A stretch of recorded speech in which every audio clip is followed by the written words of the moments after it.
ونعوذ بالله من شرور أنفسنا ومن سيئات أعمالنا من يهده الله فلا مضل له ومن يضلله فلا هادي له ونشهد أن لا إله إلا الله وحده لا شريك له ونشهد أن سيدنا وحبيبنا ومولانا محمدا عبده ورسوله الذي أرسله بالحق بشيرا ونذيرا وداعيا إلى الله بإذنه وسراجا منيرا فقد قال الله تعالى في كلامه المجيد وفرقانه الحميد جبان قرآن أعوذ بالله من الشيطان الرجيم بسم الله الرحمن الرحيم ومن أعرض عن ذكري فإن له معيشة ضنكا ونحشره يوم القيامة أعمى صدق الله العظيم الحمد لله আল্লাহ পাক রব্বুল আলামিনের দরবারে লাখো কোটি শুকরিয়া যে মহান আল্লাহ পাক আমাদেরকে দুনিয়ার সমস্ত ফিতনা ফাসাদ থেকে হেফাজত করে বাছাই করে দ্বীনের কিছু কথা বলা এবং শোনার জন্য পৃথিবীর শ্রেষ্ঠ মসজিদে আসার বসার তৌফিক দান করেছেন এজন্য অন্তরের অন্তঃস্থল থেকে শুকরিয়া আদায় করে বলি আলহামদুলিল্লাহ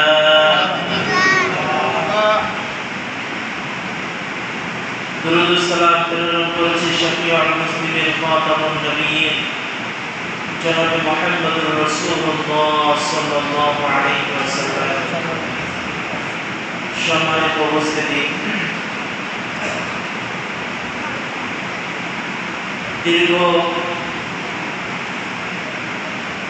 একটি লম্বা বিষয় নিয়ে আমরা আলোচনা কুরবানি ঈদের আগে চালিয়ে যাচ্ছিলাম আলোচনাটা শেষ করার পরে কুরবানি সংক্রান্ত বিষয়ে আলোচনা শেষে আবার আজকে আমরা নতুন একটি বিষয় নিয়ে আলোচনা শুরু করবো ইনশাআল্লাহ এমন একটি সময় আজকে আমরা মসজিদে একত্রিত হয়েছি যেই সময়ে আমাদের সোনার বাংলাদেশটা বেশ কিছু অঞ্চল আপনি দেখবেন পানির নিচে চলে গিয়েছে এমন একটা সময় আমরা মসজিদে একত্রিত হয়েছি যে সময় মানুষ একটি আতঙ্কের ভিতরে আছে একটি বিষয়ে একটি সাত কেন্দ্রিক গোটা বাংলাদেশের মানুষ আতঙ্কের ভিতরে আছে এটা নিয়ে সামনে কথা হবে আজকে ইনশাআল্লাহ তো ঠিক সেই মুহূর্তে আল্লাহ পাক আমাদেরকে তার মহান হুকুম পালন করার জন্য মসজিদে নিয়ে আসছেন আবারও আমরা শুকরিয়া আদায় করে বলি আলহামদুলিল্লাহ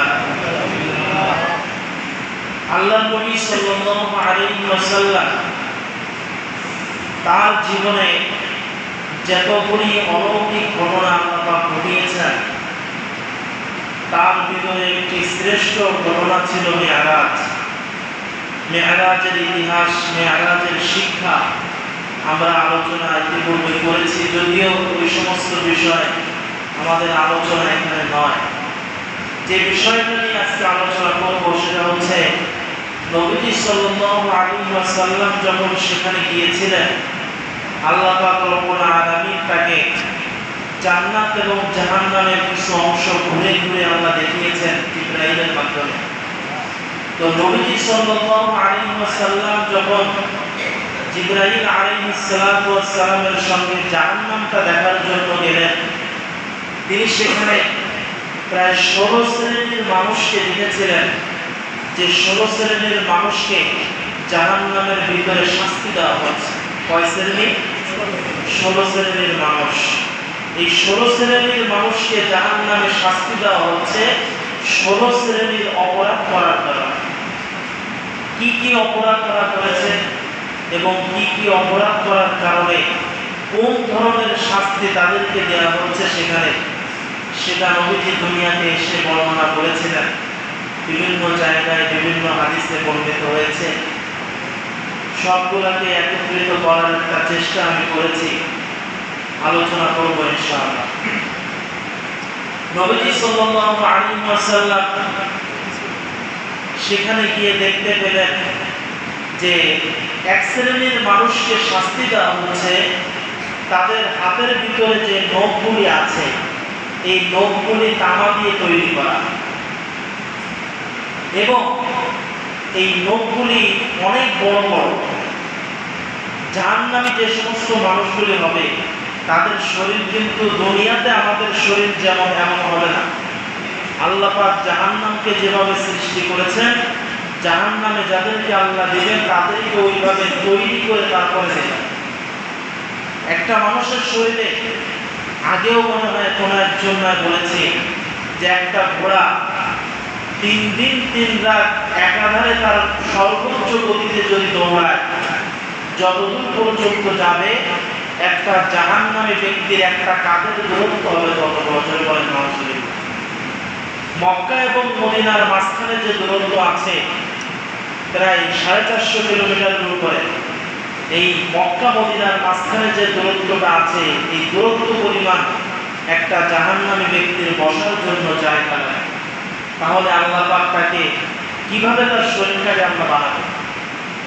তো নবীজি সাল্লাল্লাহু আলাইহি ওয়াসাল্লাম যখন গেলেন, যে দেখতে পেলেন যে হাতের নখগুলি অনেক বড় বড় তামা দিয়ে তৈরি, এবং ওই ব্যক্তি তার ওই নখগুলি দিয়ে নিজের চোয়াল এইভাবে খামচিয়ে খামচিয়ে গোশতগুলি উঠাচ্ছে, বুকের ভিতরে নখগুলি ঢুকিয়ে দিয়ে খামচিয়ে বুকের থেকে মাংস উঠিয়ে নিচ্ছে নিজের শরীর থেকে। এইভাবে করে তার শরীর থেকে রক্তক্ষরণ হচ্ছে, যন্ত্রণায় কাতরাচ্ছে, কিন্তু তারপরেও নিজের হাত দিয়ে 2 হাত দিয়ে নিজের মুখ থেকে শরীর থেকে মাংসগুলি উঠিয়ে নিচ্ছে। নবীজি সাল্লাল্লাহু আলাইহি ওয়াসাল্লাম হযরত জিবরাইলকে জিজ্ঞাসা করলেন, জিবরাইল, এই লোকটাকে কেন এইভাবে শাস্তি দেওয়া হচ্ছে?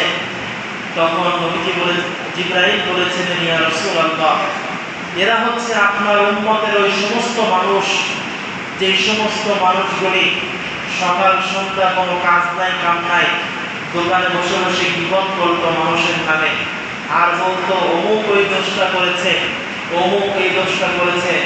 এমন মানুষ মনে হয় দিঘির পাড়ে নাই। কথা বলেন না কেন? আছে না নাই?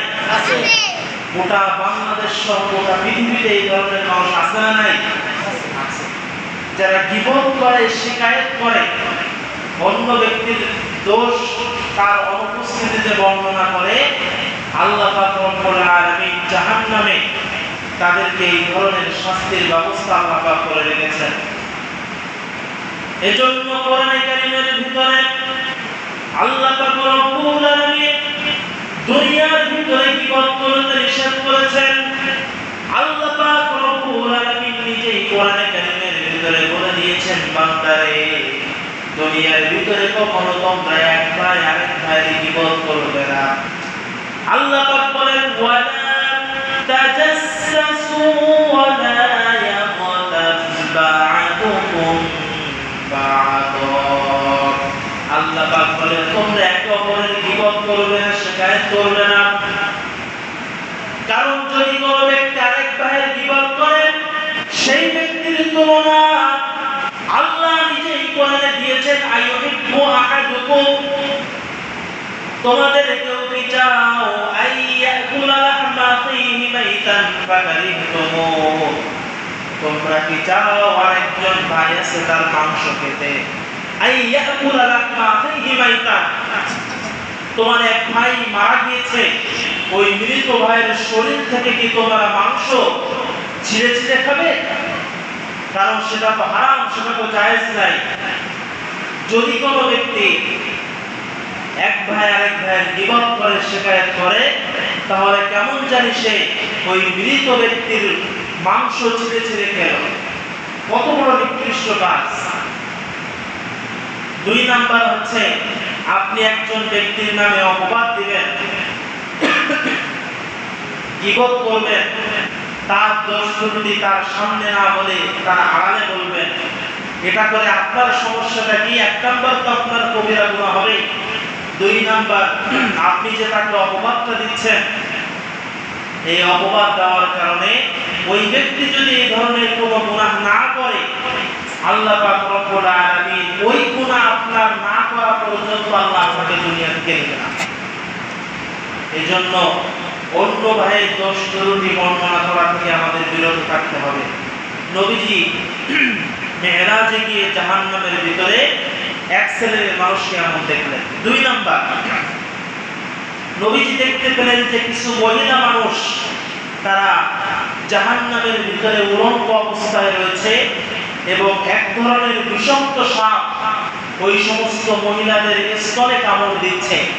প্রচন্ড বিষাক্ত সাপ তাদের স্তনে কামড়াচ্ছে। জিবরাইলকে জিজ্ঞাসা করা হলো যে এই সমস্ত মহিলাদেরকে কেন এমন শাস্তি দেওয়া হচ্ছে? তখন জিবরাইল বলেছিলেন, ইয়া রাসূলুল্লাহ, এরা হচ্ছে আপনার উম্মতের ভিতরে ওই সমস্ত মহিলা যে সমস্ত মহিলাগুলি নিজের ফিটনেসকে ধরে রাখার জন্য, শরীরকে ধরে রাখার জন্য, শরীরটা যাতে ভেঙে না যায় এই জন্য বাচ্চা হওয়ার পরে তাদের সন্তানদেরকে নিজের বুকের দুধ না খাইয়ে বাজার থেকে কিনা দুধ খাইয়েছে। নিজের শরীরে ফিটনেস নষ্ট হয়ে যাবে এই জন্য নিজের স্তন থেকে দুধ পান করায়। এমন মহিলা তো নাই বাংলাদেশে, আছে না? নাই, কোটি কোটি মহিলা এমন আছে আমার দেশে, শুধু দেশে নয় গোটা পৃথিবীতে এমন আছে যারা নিজের ফিটনেসকে ধরে রাখার জন্য নিজের সন্তানকে দুধ পান করান না, বরঞ্চ বাজার থেকে বিভিন্ন দুধ কিনে নিয়ে আসে, ডানো কিনে নিয়ে আসে, আরো বিভিন্ন দুধ কিনে নিয়ে আসে, কিন্তু নিজের বুকের দুধ, যে দুধটা সন্তানের জন্য, সন্তানের শরীরের জন্য এত উপকারী জিনিস, এই দুধটাকে সে খাওয়ায় না কেন? নিজের ফিটনেস নষ্ট হয়ে যাবে এই কারণে। আল্লাহ পাক কোরআনে কারীমের ভিতরে বলে দিয়েছেন, ওয়াল ওয়ালিদাতু ইউরদি'না হাওলাইনি কামিলাইনি লিমান আরাদা আন ইউতিম্মা আর-রাদা'a। আল্লাহ পাক বলেন, দুনিয়ার ভিতরে যে মহিলাগুলি থাকবে, মারা থাকবে, এই সমস্ত মহিলাগুলি তাদের সন্তানকে কমপক্ষে 2টা বছর দুধ পান করানো লাগবে। আর আমাদের দেশের সোনার মহিলারা ফিটনেস ধরে রাখার জন্য নিজের শরীর থেকে দুধ পান করায় না, যার কারণে বর্তমানে দেখবেন মহিলাদের সব থেকে বেশি ব্রেস্ট ক্যান্সার হচ্ছে। ডাক্তাররা বলেছে মহিলাদের এই পরিমাণে ব্রেস্ট ক্যান্সার হওয়ার যতগুলি কারণ আছে, তার ভিতরে সব থেকে বড় কারণ হলো মহিলারা তাদের সন্তানকে দুধ পান করায় না। ওই যে স্তনের ভিতরে দুধ জমা হয়ে থাকে, এই দুধগুলি আস্তে আস্তে ক্যান্সারের রূপ নিতে থাকে। এজন্য মহিলারা যারা আছে তাদেরকে বলতে চাই, আপনারা বাড়ি গিয়ে বলবেন যে কোন মহিলা যেন সন্তানকে নিজের দুধ থেকে বঞ্চিত না করে, কারণ একটা সন্তানের সব থেকে বেশি শরীরের উপকার হলো মায়ের দুধ। ডাক্তাররা কিন্তু এই জিনিসটা কঠিনভাবে প্রমাণ করেছে। এজন্য নবীজি যখন মেরাজে গিয়েছেন, দেখলেন জাহান্নামের ভিতরে মহিলাদের স্তনে কামড় দিচ্ছে সাপরা। এর কারণ হচ্ছে তারা সন্তানদেরকে দুধ পান করায়। 3 নাম্বার, নবীজি দেখতে পেলেন কিছু মানুষকে জাহান্নামের ভিতরে শাস্তি দেওয়া হচ্ছে, কঠিন শাস্তি। বিভিন্ন রকমের শাস্তি একজন ব্যক্তিকে দেওয়া হচ্ছে। নবীজি জিজ্ঞাসা করলেন যে এই ব্যক্তিকে এত রকমের শাস্তি কেন দেওয়া হচ্ছে? তখন জিবরাইল উত্তর দিয়েছিলেন, ইয়া রাসূলুল্লাহ, এরা হচ্ছে আপনার উম্মতের ওই সমস্ত ব্যক্তি যারা অযথা বিনা কারণে কোনো প্রাণীকে কষ্ট দিয়েছে, বিনা কারণে কোনো প্রাণীর উপরে তারা বিভিন্নভাবে টর্চার করেছে। একজন মহিলাকে দেখতে পেলেন, সেই মহিলাকে এই ধরনের শাস্তি দেওয়া হচ্ছে। নবীজি বললেন, এই মহিলাকে কেন শাস্তি দেওয়া হচ্ছে? তখন জিবরাইল বললেন, ইয়া রাসূলুল্লাহ, এই মহিলা দুনিয়ার ভিতরে একটা বিড়াল পুষত, বিড়াল। এই বিড়ালটা সে ঘরের ভিতরে আটকে রেখেছে, ঠিক মতন খাবার দিত না, এমনকি বিড়ালটাকে ছেড়েও দেয় নাই যাতে বিড়ালটা বাইরে গিয়ে নিজের খাবার নিজে নিতে পারে। বিড়ালটাকে সব সময় বেঁধে রাখতো, আর সে যে কষ্ট পেত, ওই কষ্টটা এই মহিলা উপভোগ করতো, আনন্দ পেত। এক পর্যায়ে ওই বিড়ালটা না খেতে পেরে মারা যাচ্ছে। এই অনন্ত একটা প্রাণীকে কষ্ট দিয়ে মারার কারণে আজকে আল্লাহ পাক এই মহিলাটাকে জাহান্নামে শাস্তি দিচ্ছেন। জোরে বলেন নাউজুবিল্লাহ। আমাদের গ্রামের ভিতরে, সমাজের ভিতরে অনেক মানুষ আছে যারা বাড়িতে বিভিন্ন প্রাণী পোষেন, নিজেরা তো ভালো মন্দ ঠিকই খান, ওই প্রাণীটাকে ঠিক মতন খাওয়া হচ্ছে কিনা খোঁজ খবর নেয় না, আছে না? যদি পারেন পুষবেন, না পারেন না পুষবেন, কিন্তু একটা প্রাণীর দায়িত্ব আপনি নিচ্ছেন, নিজে ভালো মন্দ খেয়ে করে বাঁচছেন, প্রাণীটা ঠিক মতন খাচ্ছে কিনা, প্রাণীটার শরীরটা ঠিক আছে কিনা, আপনি যেহেতু তার দায়িত্বে আছেন, আপনার কিন্তু এটা দেখার দায়িত্ব। কথা বলেন ঠিক কিনা? এজন্য নবীজি দেখতে পেয়েছেন যে এই প্রাণীকে কষ্ট দেওয়ার কারণে আল্লাহ পাক রব্বুল আলামিন তাকে শাস্তি দিচ্ছেন। 4 নাম্বার, নবীজি সাল্লাল্লাহু আলাইহি ওয়াসাল্লাম মিরাজে গিয়ে দেখতে পেলেন এক শ্রেণীর মানুষ, যে সমস্ত মানুষগুলিকে এক জায়গায় দাঁড় করিয়ে রেখে ফেরেশতারা এত জোরে তার মাথায় পাথর দিয়ে আঘাত করছে, যে আঘাত করার কারণে তার মাথার ঘিলু সহ মাথাটা ছিটকে দূরে পড়ে যাচ্ছে। যখন নাকি ফেরেশতারা ওই পাথরটা আবার নিয়ে আসতে যাচ্ছে, আনতে আনতে আল্লাহর কুদরতি ভাবে ওই পাথরটা যখন তারা নিয়ে আসছে, আনতে আনতে সেই ব্যক্তির মাথাটা আবার ঠিক হয়ে যাচ্ছে। আবার ফেরেশতারা আঘাত করছে, আবার মাথা ছিন্ন বিচ্ছিন্ন হয়ে যাচ্ছে। ওই পাথরটা যখন ফেরেশতারা নিয়ে আসছে, আনতে আনতে আবার মাথাটা আগের জায়গায় চলে আসছে। এইভাবে করে তাকে শাস্তি দেওয়া হচ্ছে। তখন জিবরাইলকে জিজ্ঞাসা করা হলো যে এই সমস্ত ব্যক্তিকে কি কারণে এমন শাস্তি দেওয়া হচ্ছে? হযরত জিবরাইল বললেন, ইয়া রাসূলুল্লাহ, এরা হচ্ছে আপনার উম্মতের ভিতরে ওই সমস্ত ব্যক্তি, যেই ব্যক্তিগুলি দুনিয়ার ভিতরে কোরআনে কারীমকে বর্জন করেছে, নিজের জীবনটাকে কোরআন দিয়ে সাজায় নাই, নিজের পরিবারকে কোরআন দিয়ে সাজায় নাই, নিজের সমাজকে কোরআন দিয়ে সাজায় নাই, রাষ্ট্রটাকে কোরআন দিয়ে সাজায় নাই, কোন জায়গায় কোরআনের কোনো চিহ্ন তার ভিতরে ছিল না। সারাটা জীবন সে কোরআনের বিরুদ্ধে কাজ করেছে, কোরআনের কোনো আদেশ নিষেধ কখনো সে মানে নাই। জীবনে কোরআনটাকে পরিত্যাগ করেছে। কোরআন বলেছে নামাজ পড়া লাগবে, সেই ব্যক্তি নামাজ পড়ে নাই। কোরআন বলেছে রোজা রাখা লাগবে, সেই ব্যক্তি রোজা রাখে নাই। কোরআন বলেছে যাকাত দাও, যাকাত দেয় নাই। কোরআন বলেছে হারাম ইনকাম করা যাবে না, বেশি করে করেছে।